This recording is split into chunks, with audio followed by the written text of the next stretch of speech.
Once upon a time, in a bustling city filled with noise and endless activity, there lived a man named Marcus. Marcus was not unlike the people around him, busy, distracted, and often overwhelmed by the demands of life.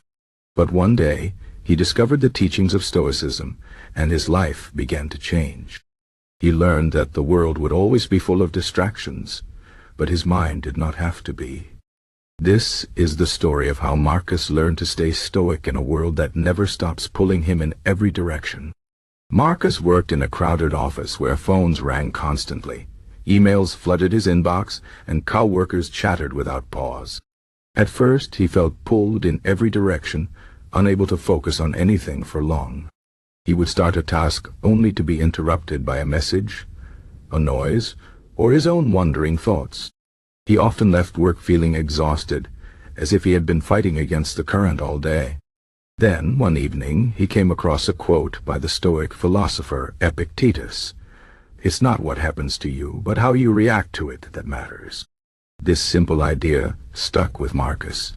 He realized that he couldn't control the noise around him, but he could control his reaction to it. The next day, he decided to test this. When a loud conversation erupted near his desk, instead of letting frustration take over, he took a deep breath and reminded himself, "This is outside my control. I choose to focus on what I can control, my own mind." To his surprise, the noise bothered him less. He wasn't fighting against it, he was accepting it and moving forward. But the world outside his office was no easier. Everywhere he went, distractions waited for him. His phone buzzed with notifications, advertisements flashed on screens, and the pressure to always be doing something weighed on him. He remembered another Stoic lesson, this time from Seneca. "We are more often frightened than hurt, and we suffer more in imagination than in reality." Marcus realized that many of the distractions he feared, missing out on news, falling behind on messages, were not real problems. They were illusions created by his own anxiety. So, he began to practice detachment. He turned off unnecessary notifications. He set times to check his phone instead of reaching for it every minute. At first it felt strange, even uncomfortable, as if he were cutting himself off from the world. But soon he noticed something remarkable. The less he chased distractions, the more peace he found. His mind felt clearer, his work improved, and he even had more time for the things he truly cared about: reading, thinking, and spending quiet moments with friends. Of course, the world did not stop being distracting. There were still days when everything felt chaotic. One evening, as Marcus sat in traffic, honking cars and flashing lights surrounded him. His first instinct was to feel angry, to curse the delay. But then he smiled. He remembered the words of Marcus Aurelius. "You have power over your mind, not outside events. Realize this, and you will find strength." He took another deep breath and chose to use the time wisely, listening to a book instead of feeding his frustration.